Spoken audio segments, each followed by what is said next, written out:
تعالیٰ مسئلہ وحدت الوجود اور وحدت الشہود کی وضاحت فرماتے ہیں. میں ابھی مختصراً سمجھا دیتا ہوں.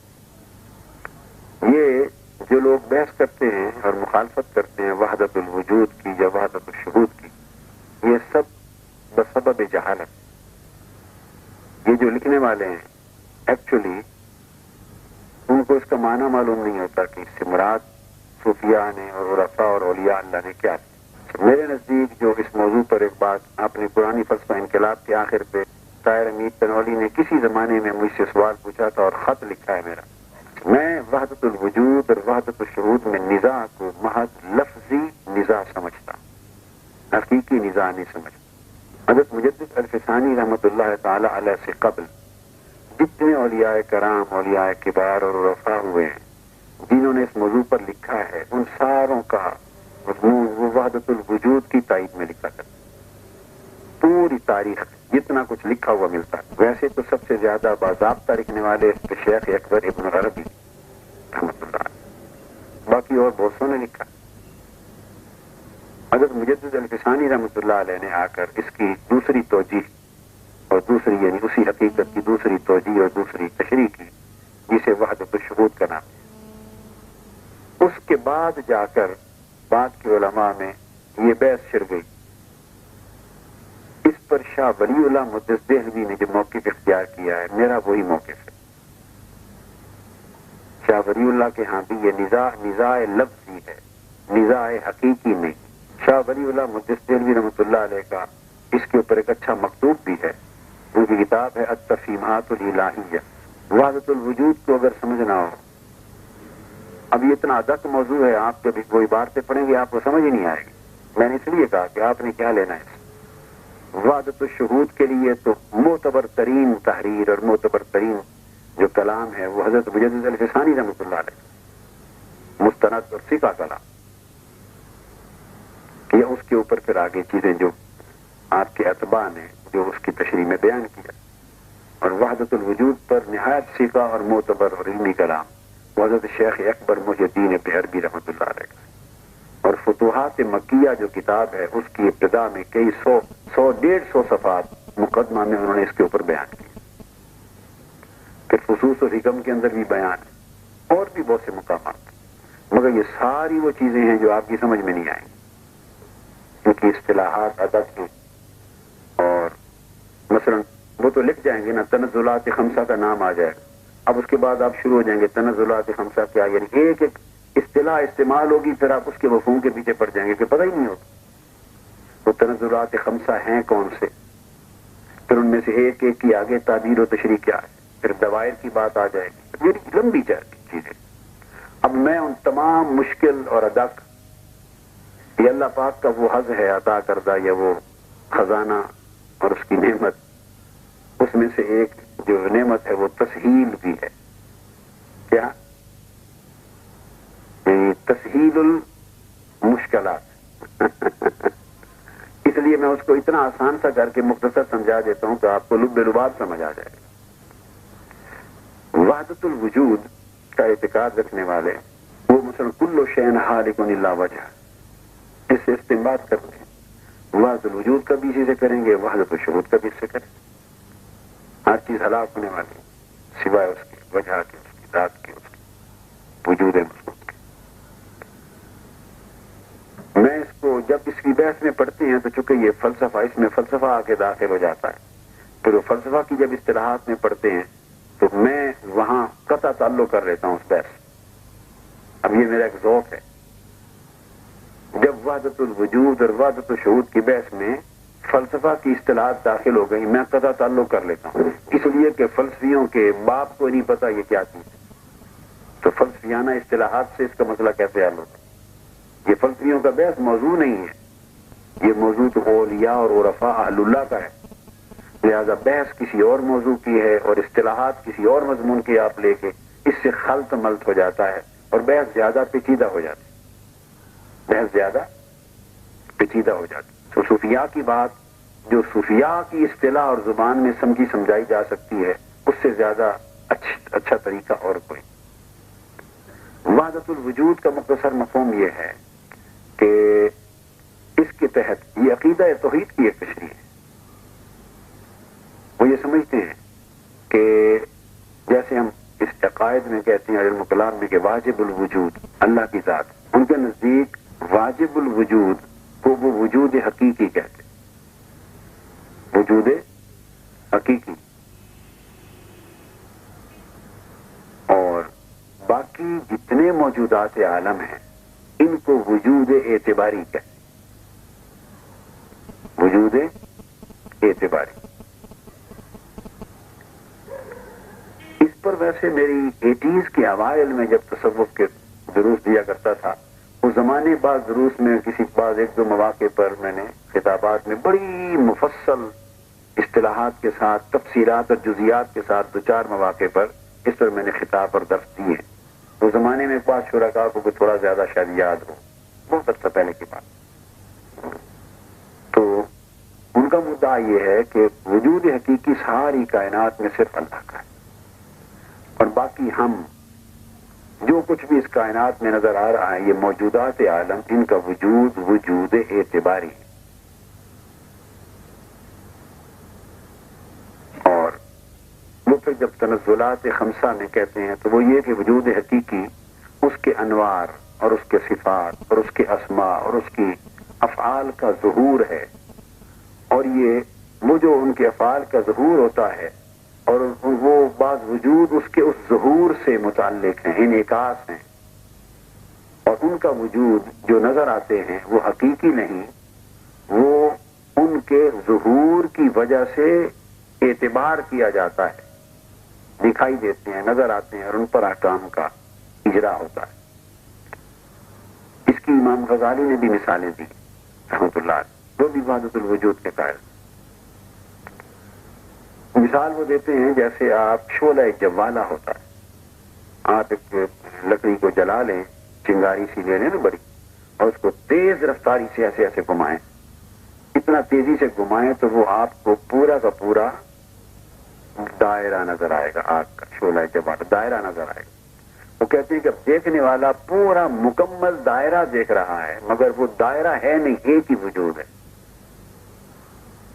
وہ ہاتھ کی جو صورت حرکت ید، ہاتھ کی جو حرکت ہے اس کی صورت کا کمال ہے کہ وہ ایک دائرہ نظر آ رہا ہے، تو دائرہ وجود اعتباری ہے، اور وہ جو ایک آگ ہے وہ وجود حقیقی ہے، اور یہ سارا اس وجود حقیقی کا پرتو ہے، اور سبب اس کا اس ہاتھ کا کمال ہے جس نے اس میں صورت اتنی پیدا کر دی کہ صورت کی وجہ سے کوئی لمحہ خالی نہیں رہا اس وجود سے، کوئی لمحہ اور کوئی مقام اس وجود سے خالی نہیں رہا۔ یہ کمال اس ہاتھ کا ہے۔ اب ہاتھ سے مراد اب لے لیں وجود حقیقی کا تصرف ہے، کہیں اس کے تصرف ظہور افعال کی شکل میں ہے، کہیں ظہور صفات کی شکل میں ہے، کہیں ظہور ذات کی شکل میں ہے، اس کو پھر وہ وحدت اور وحدانیت اور اوپر احدیت اس طرح سے تنزلات لیتے ہیں۔ تو وہ شعلہ جوالہ کی مانند کہتے ہیں یہ ساری کائنات کے جو موجودات ہیں یہ اس کے رب کائنات کے وجود حقیقی کے تصرف سے یہ اعتباری وجود ہیں حقیقت میں، اور ان کے اوپر احکامات پھر اجرا ہوتے ہیں اعتباری۔ اب اس کے اوپر معترضین یہ کہہ دیتے ہیں کہ جب یہ وجود حقیقی نہیں ہے آپ کی اور ہمارے، تو پھر احکام کا اجرا کیسے، اور دوزخ جنت کیسے، اور فلاں فلاں کیسے، فلاں فلاں کیسے؟ تو یہ ایک لغو اعتراض ہے۔ جب وجود اعتباری مان لیا، وجود اعتباری مان لیا تو لہذا احکام کا بھی اعتبار کیا جائے۔ جب وجود اعتباری مان لیا تو احکام کے اجرا اور ان کی جزا و سزا کا بھی اعتبار کیا جائے۔ پھر اس کی ایک مثال اور بھی دیتے ہیں، جیسے یہ چکر چلتا ہے، آپ اس کو کیا کہتے ہیں؟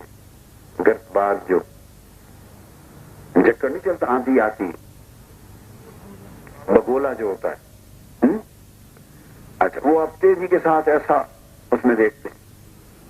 اب یہ مثال اس سے تھوڑی اور سمجھے ترقی یافتہ بھی ہے سمجھانے کے اعتبار سے۔ تو فرماتے ہیں اہل وحدت الوجود، اولیاء کرام کہتے ہیں کہ جب وہ اس گرد و غبار کو دیکھتی ہے چل رہی، اور وہ فرماتے ہیں کہ غبار کی اپنی تو حرکت کوئی نہیں، وہ تو حرکت کرنے کے قابل نہیں ہے، تو اصل تو وہ کہ غبار متحرک ہے، اور متحرک وجود اعتباری ہے، حقیقی وجود محرک ہے، محرک ہوا ہے جو گرد کو اڑا رہی ہے۔ اگر ہوا آج پیچھے جائے تو گرد کے سارے ذرے گر جائیں، اور گولا آپ کو نظر آ رہا ہے گرد بہت ہو جائے، تو اس کا اپنا کوئی وجود نہیں، اس کو وجود دے رکھا ہے ہوا کے تیز چلنے نے اس انداز کے ساتھ۔ ان کا کہنا یہ کہ جو نظر نہیں آتا وہ وجود حقیقی ہے، وہ ایجاد میں ہے وہ، اور جو نظر آتے ہیں یہ وجود اعتباری ہیں، اور یہ اس کے تصرفات کے آثار ہیں، اس کے تصرف کے آثار ہیں، کبھی آثار ذاتی، کبھی آثار افعالی، کبھی آثار اسمائی، کبھی آثار صفاتی، اور اسی کے مختلف ظہور ہوتے ہیں۔ تو اسی طرح جیسے قرآن مجید نے فرمایا کل شین ہالکن الا وجہ، اب ہالکن سے مراد یہ جب کل شین فرما دیا کہ ہر شے، تو وجود مان لیا، ہالکن فاعل ہے تو اس اسم فاعل کا ورود ہونا چاہیے شے ان کی شیعیت پر، تو وہ ہلاکت اس کے اندر پائی جاتی ہے، معدومیت پائی جاتی ہے، معدومیت، ہلاک کا مقصود معدومیت ہے، تو معدومیت پائی جاتی ہے الا وجہ، یعنی وجود حقیقی اس کا ہے، باقی جو چیز تمہیں نظر آ رہی ہے یہ مارز ہلاکت میں ہے، اور یہ وجود حقیقی کی وجہ سے ہے، وہ ہاتھ آج ہٹ جائے تو ختم ہو جائے، اور یہ ہے ساری کائنات کا اذا اراد شیئا ان یقول له کن فیکون، تو کن وجود حقیقی کا تصرف ہو گیا، فیکون اس تصرف کے ظہورات ہو گئے، مظاہر ہو گئے، کوئی کسی ظہور مرتبے میں، کسی میں کسی میں۔ یہ وجود حقیقی اور وجود اعتباری کی تقسیم، یہ وحدت الوجود کی شرح ہے۔ اب جنہوں نے کہا وحدت الشہود ہے، اب آگے ہوتا کیا، جب وہ کہتے ہیں میں بھی توں تے توں بھی توں تے بلا کون نمانا، تو یہ جن چیزوں کے اوپر ان کا اعتراض ہوتا ہے، رانجا رانجا کر دی میں تے آپ پہ رانجا ہوئی، یہ جتنی چیزیں اب اس میں جگ میں آ کر ادھر ادھر دیکھا، میں بھی توں تے توں بھی توں ہونے لگے، جتنی چیزیں آ گئیں، اب یہ ساروں کی اس کے ساتھ انطباق سمجھ لیں۔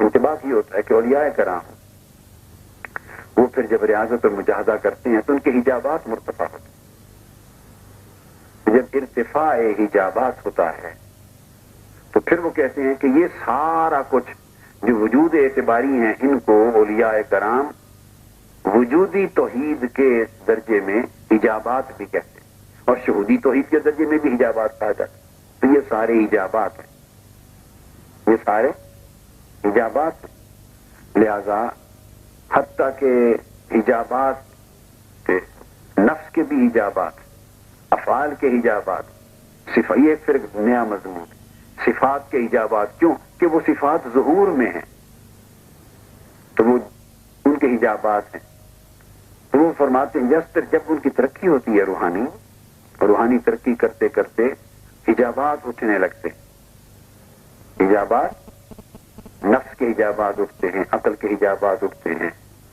جسمانیت جسم ابدان کے حجابات اٹھتے ہیں، پھر نفس کے اٹھتے ہیں، عقل کے اٹھتے ہیں، پھر اس کے بعد روح کے حجابات اٹھتے ہیں، پھر سر کے اٹھتے ہیں، خفی کے حجابات ہوتے ہیں۔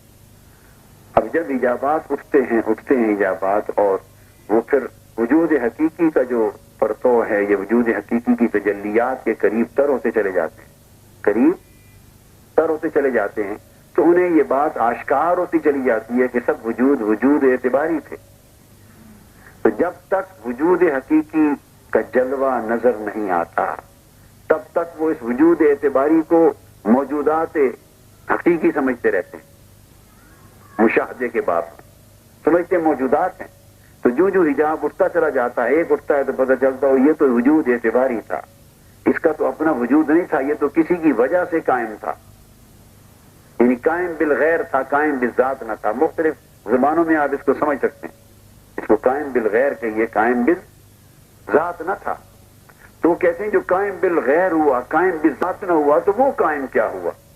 وہ اعتباری وجود تھا، حجاب اٹھا۔ اب جب حجاب اٹھتا ہے اور اس سے اوپر زیادہ روشن تر ایک حجاب نظر آتا ہے تو پہلے حجاب کو وہ نظر انداز کر دیتے، اگلا حجاب اٹھتا ہے تو پھر اس کا وجود اعتباری ہونا معلوم ہوتا ہے، تو جب اوپر متوجہ ہوتے ہیں تو انہیں یہ بھی حجاب ایک انعکاس اور ایک انعطاف نظر آتا ہے، تو وجوب اعتباری کو نظر انداز کر دیتے ہیں۔ چلتے چلتے چلتے ایک مقام وہ آتا ہے کہ جب انہیں چیز کا ادراک ہوتا ہے کہ یہ سارا کا سارا عالم بشمول میں، یہ تو سب وجود اعتباری ہیں، یہ تو اپنا کسی کا کچھ بھی نہیں، یہ تو کسی کی وجہ سے ہیں، تو پھر جو کسی کی وجہ سے ہوتے ہیں یہ وجود سارے ہٹ جاتے ہیں، یعنی مظاہر ہٹ جاتے ہیں، جو ظاہر ہے وہ اشکار ہو جاتا ہے۔ اس مقام پر وہ اپنے آپ کو معدوم پاتے ہیں۔ اب وہ جو مولوی صاحبان کو پرابلم ہو گیا نا کہ ملا بھی خدا ہو گیا اور یہ بھی خدا اور میں بھی تو اور فلاں، جب میں بھی تو کہتا ہے تو اس وقت میں رہ ہی نہیں، اس کی نگاہ میں میں ہوتا ہی نہیں ہے، اس کی نگاہ میں ہوتا ہی نہیں ہے۔ اب بات تو سمجھ گیا نا؟ اور یہ جو جملہ ہے رانجا رانجا کر دی میں تے آتے رانجا ہوئی، یہ وہ ریاضات کا عمل ہے کہ کرتے کرتے رانجا رانجا کرتے، یعنی ریاضات کرتے کرتے محبوب کی قربت کی طرف جانے کا وہ مقام آیا کہ مجھے حقیقت کا پتہ چل گیا کہ رانجا تو ہے ہی کچھ نہیں، یہ تو ایک اعتباری وجود تھا، اصل وجود حقیقی تو ہیر ہے، ہیر سے مراد محبوب حقیقی۔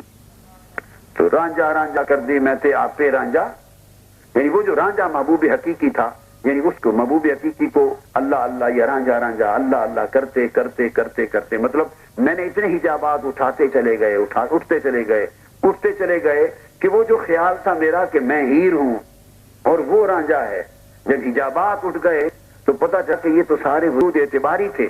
حجابات اٹھنے سے وجود حقیقی کا پرتو جو نظر آیا تو آپ پہ ہی رانجا ہوئی، یعنی میں اس جگہ سے مٹ گئی، اور جب میں نہ رہی تو دیکھا تو وہ وجود حقیقی ہی تھا، محبوب حقیقی ہی تھا۔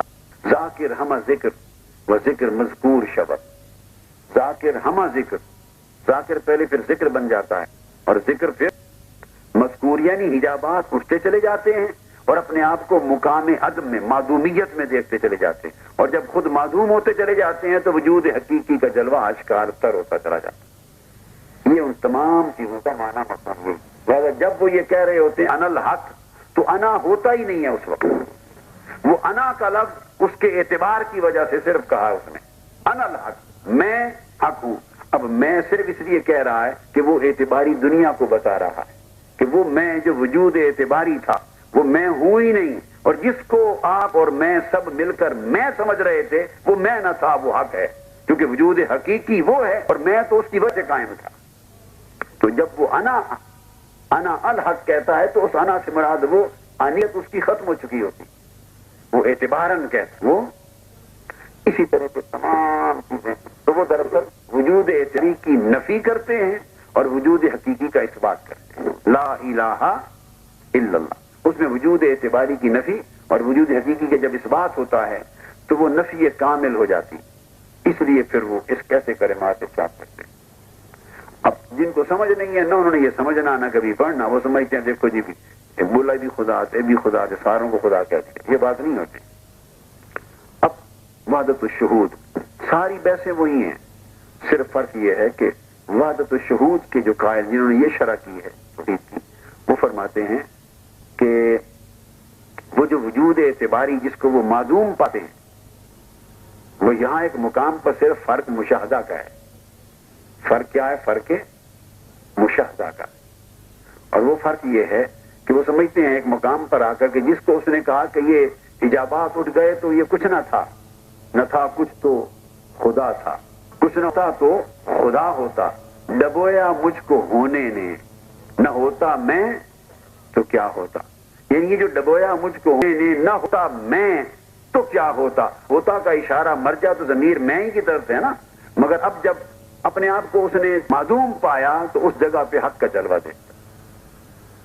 وحدت الشہود میں یہ ہے کہ وہ سارے مدارک مباحث مور لیس ایک جیسی، مشاہدے کے مقام پہ وہ فرق کا تعین کرتے ہیں، ان کو تعینات بھی کہا جائے، یہ مختلف اصطلاحات ہیں، پھر حجابات بھی کہتے ہیں، پھر ان کو تعینات بھی کہتے ہیں، وغیرہ وغیرہ۔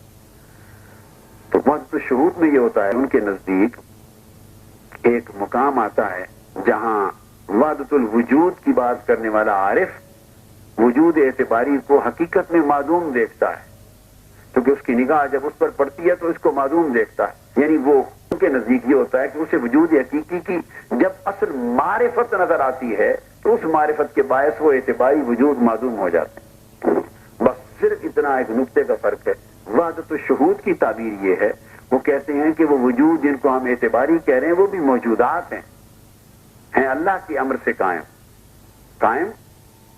وہ اس کو وجود حقیقی اور وجود اعتباری کی تقسیم نہیں کرتے، مگر وہ یہ کہتے ہیں کہ ہیں اللہ کے امر سے قائم. جن کو وجود اعتباری کو معدوم کر رہے ہیں وہ کہتے ہیں کہ عارف جب ایک مقام پر پہنچ ہے، جب جلوہ حق کا غلبہ ہوتا ہے، تجلیات الہیہ کا غلبہ ہوتا ہے اور وہ ان کے مشاہدات میں مستغرق ہوتا ہے، تو ان تجلیات کا جب ظہور تام ہوتا ہے تو باقی سارے موجودات اس ظہور تام میں چھپ جاتے ہیں. یعنی ان کے نزدیک عارف کی نگاہ میں معدوم نہیں ہوتے بلکہ چھپ جاتے ہیں. اور اس کی مثال دیتے ہیں جیسے سورج دن کو نکلتا ہے تو تارے موجود ہوتے ہیں، تاروں کا وجود ختم نہیں ہو جاتا. تاروں کا وجود تو جب تک رات کا وقت ہوتا ہے سورج نہیں ہوتا تو چاند اور تارے نظر آتے ہیں، کیونکہ ان کا جو وجود ہے اس وجود کی تجلیات نظر آتی ہیں. جب سورج نظر آ جاتا ہے، نمایاں ہو جاتا ہے اور وہ آفتاب کے ساتھ چمکتا ہے تو تمام ستارے موجود ہونے کے باوجود دکھائی نہیں دیتے. تو وہ وحدت الشہود کا معنی سمجھ جائیں. وہ کہتے ہیں یہ وحدت وجود کی نہیں، وحدت شہود کی ہے. یعنی مشاہدے میں ایک نظر آ رہا ہے اور باقی دکھائی نہیں دے رہے. مشاہدے میں ایک نظر آ رہا ہے اور باقی دکھائی نہیں دے رہے، تو ان کی نفی شہود میں ہو جاتی ہے. وہ کہتے ہیں کہ چونکہ اعتباری وجود ہیں، جب حقیقی وجود کی معرفت ہوئی تو ان کو سمجھ آ گئی کہ اعتباری وجود معدوم ہو گئے. وہ اس کو معدوم کہتے ہیں اور یہ اس کو مخفی کہتے ہیں، یعنی غیر مشہود کہتے ہیں. ان کے نزدیک وہ وحدت الوجود کہہ دیا کہ وجود ایک ہی ہے، وجود حقیقی. باقی اعتبارات تھے، تعینات تھے، تنزلات تھے، ایجابات تھے، ان کے انعکاسات تھے. وہ کہتے ہیں کہ انعکاسات نہیں، یہ سب کچھ جو اللہ نے بنایا ان کے اپنے اپنے حقیقی وجود ہیں. ٹھیک ہے، واجب الوجود نہیں ہے، وہ معاملہ جدا ہے. مگر جب سورج کی طرح جب عارف پر اللہ رب العزت کا جلوہ، اس کے جلوہ حسن، اس کی تجلیات ذاتی کا جب ادراک ہوتا ہے اور وہ اس کے جلوے میں مستغرق ہوتا ہے، اس مقام پر پہنچتا ہے تو غلبہ شہود حق کی وجہ سے غیر از حق سارے غیر مشہود ہو جاتے ہیں. غیر از حق سارے، وہ غیر از حق سارے معدوم ہو جاتے ہیں. یہ غیر از حق سارے بولیے غیر مشہود ہو جاتے ہیں.